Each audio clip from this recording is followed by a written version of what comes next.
El Jarutat. Tablet 2, the Revolt, 19 times 8 of 152. One lo, when the Anunnagi, instead of Enoshites, did the work and bore the loads, the Anunnagi's load was too great for them. 2, the work was too hard, the trouble was too much. 3, the great Igigi made the Anunnagi carry the workload sevenfold, for it was they that maintained and manned the crafts for transport. Anu, their heavenly father, was ruler. Anu is the title. The name was El Elo as Allah, he as a sun god, and his twin and disagreeable sister was Alat, she as a moon god. Their counselor warrior was Enlil, Nunamnir. 6, their chamberlain was Ninorta. Their canal controller was Enungi, also spelled Enungi. 7, they took the box of 13 lots and cast lots. The Anunnagi made the division. 8, Nu went up to the ship Nibiru, which was hovering in the sky above, and Enlil, Nunamnir, the just ruler's people, took the earth from his brother Enki, Nudimud, and became the god or Allah of the heaven and the earth, called the light, Afsu, the sun. The name Allah is from the cuneiform Elu, which was to become Eli and Elo. This Allah of Anu appointed another Allah, Enlil, who appointed another Allah, Tammuz, his great-grandson, being the son of his granddaughter Ishtar and Dumuzi, the youngest son of Enki. Tammuz became known as Yahweh, and Allah, the light of the heavens and the earth, the first or one God over the earth, and those Enoshites on it. He who has a perfect nature to be the God of the Enoshites, knowing good from evil. 10, the sea was assigned to far-sighted Enki, Nudimud. He was given the ability to see long distance at a glance. 11, when Anu had gone up to the ship Nibiru in the sky, and the Anunnagi of the Agartha, the inner world, had gone below, above became heaven, and below became hell to the Anunnagi and their clones. 12, the Gigi of the sky made the Anunnagi bear the workload. 13, the Anunnagi had to dig out canals. They had to clear channels, using the crafts to bore tunnels to the inner world. 14, the Anunnagi dug out the Idiglat, Tigris River. 15, and then dug out the Furatlu, Euphrates, for there was much gold to be mined in the deep. 6, and a land called Eridu that they set up after coming from the domain Agartha, the inner world, to mine the gold of the land and to dwell inside it. 7, Ubaid, the temple of respect was first raised to its top, so that its illustriousness could be seen and stand out of all the mountains. 18, they were counting the share of loads of gold that was being transported from the great marsh. 19, they were counting the shar of loads for 3,600 years, their original orbit, one shar. 20, they bore the excess, hard work, shadow hours, and daylight.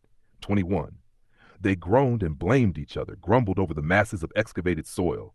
22, let us confront Ninurta, our chamberlain, and get him to relieve us of our hard work.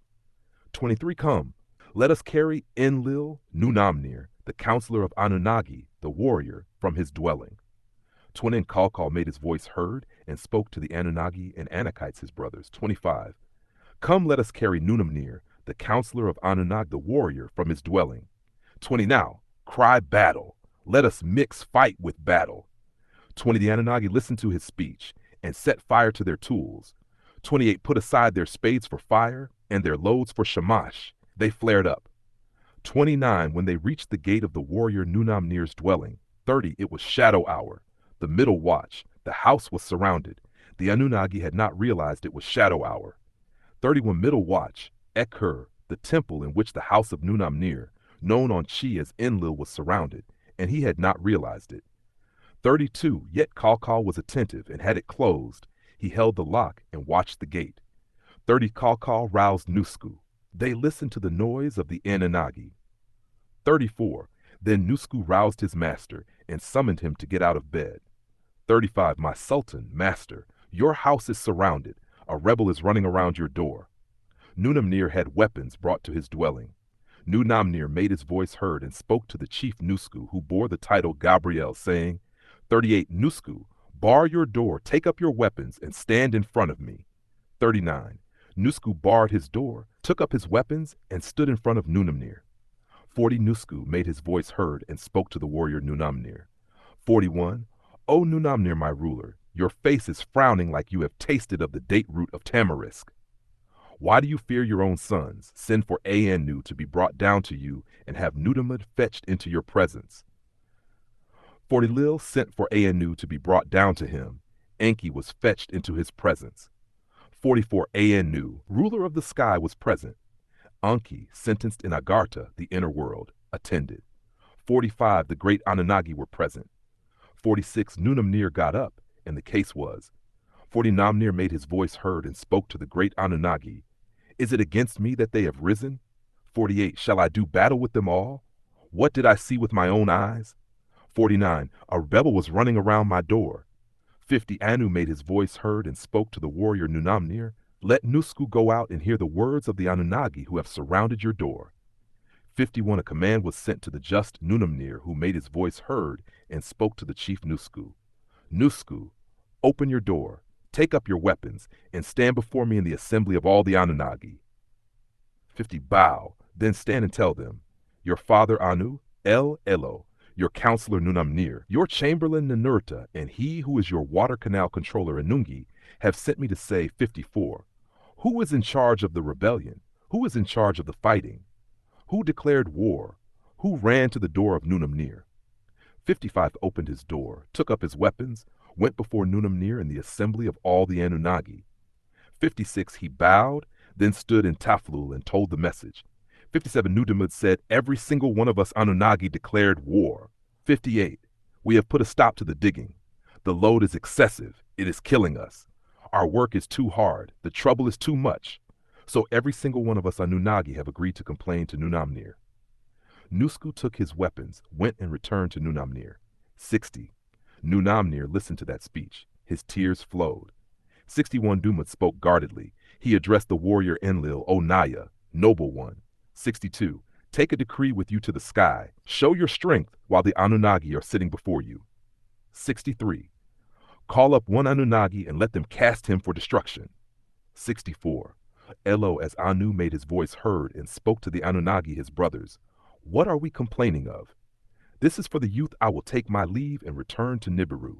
The decision I leave in your hands, but make it right. 65 When his craft had departed, the Elohim began to reassert their personal feelings concerning the workers. It was said their work was indeed too hard. Their trouble was too much. 66 Every day the earth resounded. All those on earth called out. The warning signal was loud enough, and we kept hearing the noise of the cries. 67 While the Anunnagi are sitting before you, and while Beladili, also known as Ninhursag, Ninma, and Ninti, the womb deity, is present. She gave the Adamite the gift of procreation. 68 Call up one and cast him for destruction. Enki made his voice heard and spoke to the Elohim his brothers in the absence of Anu. 70 Why are we blaming them? 71 Their work was too hard. Their trouble was too much. 72 Beladili, Ninti, the mistress of the sky, is present. Let her create a mortal Adamite so that he may bear a yoke, the work of Nudimmud. 73 Let Enoshites bear the load of the Anunnagi. 74 Ninti made her voice heard and spoke to the great Anunnagi. It is not proper for me to make Admu, or Adurus, or Adiuru. The Chaldeans called this man Adam, whom the earth produced. He lays without movement, without life, and without breath, just like an image of the Adam that was created on Malakut, until his soul had been given to the physical Adam. According to Jewish tradition in the Targumim and the Talmud, as also to Moses Maimonides, Adam was created man and woman at the same time, a hermaphrodite. 75 The work is Nudimmud's. He makes everything pure. If he gives me clay and test tubes of genes, then I will do it. I will start the cloning. Nudimmud made his voice heard and spoke to the great Anunnagi. On the 1st, 7th, and 15th of the month, I shall make a purification by washing. Then one Anunnagi, named Geshtu, should be slaughtered for a willing sacrifice, who was willing to give his life for the life of other men, that they may be saved, and let the egg of the ape woman, a Homo erectus, be mixed with the Anunnagi. Let them be purified by immersion to become a single person. 78 Ninti shall mix the tit, that which is with life, clay, with his shiru to bind, that which binds flesh, and his blood, and to obtain the tima, that which makes a person what he is and different from anyone else, personality, from the blood. Today it is called gene, an extract from the shiru, the Kisru seamen, simply seamen, or men of the sea, as a tadpole coming from a non-Anunnagi male's member. This was clone 1 of 16. 79 Then an Anunnagi and an Adamite will be mixed together in clay. This Anunnagi is Mother Ninti, and this Adamite of the Adama project named Adiuru. Now he is a Homo sapien now, who was once a Homo erectus. Thus they are ready for the making and the creating of Kadmon. 80. Let us hear the drumbeat forever after. Let an Etherian like wind Ruach come into existence from the Anunnagi's flesh. 81. Let her proclaim it as his living sign, and let the Etherians who are a rock exist so as not to forget the slain Anunnagi, Jeshtu. 82. They answered yes in the assembly, the great Anunnagi who assigned the fates, the 24 elders. 83. Ninma, also known as Ninti, says to Enki, on the form of man, good or bad, I will decree a fate that is good or bad, as I feel I like it, the gift of will. 84 answers Ninma, the fate that comes to you, whether it is good or bad, I will counter. Ninma took the clay that covers the Abzu. 86, the first one she made into a man who when reaching could not bend his rigid hands, which resulted in the disease called arthritis, where brittle bones comes from. 87, Anki, seeing the first man, who when reaching could not bend his rigid hands, decreed fate for him, named him a servant of the king. 88, the second one she made into a man who could see, though blind. 89, seeing this man, decreed his fate, and gave him the art of song, named him chief of Goliar, dragon lyre, before the king. This defect produced stigmatism in the human today. 90, the third she made into a man with paralyzed feet. This defect produced paralysis. 90, seeing the man with paralyzed feet, gave him his melam, terrifying glance, radiance like a silver bowl. 92, the fourth she made into a man who kept dripping semen. This defect produced the disease spermatoria. Enki, seeing the man who kept dripping semen, and he bathed him with incantation water of the holy Sumer. 94, the fifth she made into a woman who could not give birth. This defect produced sterility. 95, Enki, seeing the woman who could not give birth, decreed a fate for her, and he built her a harem. This was the beginning of adoptions. 96, the sixth she made into something without a phallus or a vulva on its body. This defect produced the caudal regression. 90, seeing something without a phallus or a vulva on his body, to serve the one Enlil had called by name over the great earth, the ruler decreed his fate. Thus, the beginning of eunuchs used as servants. 98, Enki threw the brazier, incense burner to the ground, for no reason, for he was having a tantrum, he acted most deceitfully. 90, Enki says to Ninma, for everyone you have formed, I have decreed their fate and have given them bread. 100, now I will make some for you, and you decree the fate of the newborn. 101, Enki made a form with a head, eyes, a mouth, ears, and in its center a nose. 2, he says to Ninma, the phallus made semen poured into the woman's womb. It had made that woman give birth in her womb, the beginning of artificial insemination. Ninma, in anticipation, stood by at its birth. 104, the woman brought forth a head with a mouth in its center of it. 105, the second one he made into an umul, with its head sick, it was hydrocephalic. Its brain was deteriorating, which resulted in the disease called aneurysm, and its old body was sick in its place, which produced the disease called degeneration. 106, sick was its eyes, sick was its neck, breath at an end, ribs shaky, lungs sick, heart sick, bowel sick. The hand that supported from his head could not put bread in its mouth. It splintered and caused a suffering spine and pain. 108, shoulders drooping, feet shaky, it could not walk forward to work the field. 109, Enki says to Ninma, for every one you formed, I decreed its fate. I have given it bread. Now you declare the fate of the one I formed. Give him bread. 110, Ma, when she saw Umul, turned to him. She approaches Umul, questions him, but he cannot speak. 12, she brought him bread to eat. He cannot reach it. He cannot use his hand. 113, having stood up, he cannot sit down. He cannot lie down. He cannot build a house. He cannot eat bread. For the man who was blind, I decreed his fate and gave him bread. 115, for the man with paralyzed feet, I decreed his fate and gave him bread. 116, for the man who kept dripping semen, I decreed his fate and gave him bread. 117, for the woman who could not give birth, I decreed her fate and gave her bread. For the one without phallus, penis or vulva, vagina, I decreed the fate and gave him bread. 119, my sister, now you decree the fate of Umul, give him bread. Ninmah denigrates or attacks verbally.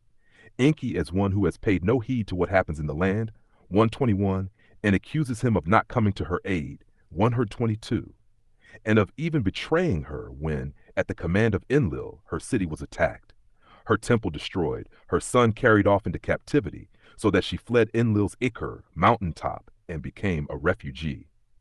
24. See, you did not dwell in heaven, you did not dwell on earth, 125. You did not bring your lifted face to the land. 126. Your word was not heard in the house built for me. 127. You did not live on the earth. 128. You betray me in the city built for me. 129. My city attacked, my house destroyed, my son taken captive. Here I am a refugee, one who fled the Akor. 131. Now I have not freed myself from your hand. Enki answers Ninmah. A word comes out of your mouth agreeable. Who can alter it? 30. Humul, the crippled old creature of creation, take him off your lap. 134. All has surely looked with favor upon your work. 135. He has given by you an imperfect hand. Who can oppose him? 136. Take my hand, for worthless is its use. Take back this hand. Put your hand on its mouth. What now may my phallus be acclaimed? May it become a wisdom endower. 38. May the Unkum, your rulers, and the Ninkum, noble ladies, exalt you forever. 39. O my sister, do you extol my heroic strength? Do you utter songs for me? The deities who hear them will rejoice. 141. The Umul, let him build my house. 142. O Father Enki, sweet is your praise. On the 1st, 7th, and 15th of the month, he made a purification by washing. Geshtue, an Anunnagi who had intelligence, they slaughtered in their assembly. He was a willing sacrifice. Ninti first washed her hands and then mixed his shiru, flesh and blood. They heard the drumbeat forever after. 46. Aruk, soul, came into existence from the Anunnagi's flesh, and she, Ninti, proclaimed it as his living sign. 147. The Ruach existed so as not to forget Gestur. After she had mixed that tit clay, she called up the Anunnagi, the great Aluhum. 140e. The great Aluhum spat spittle upon the clay.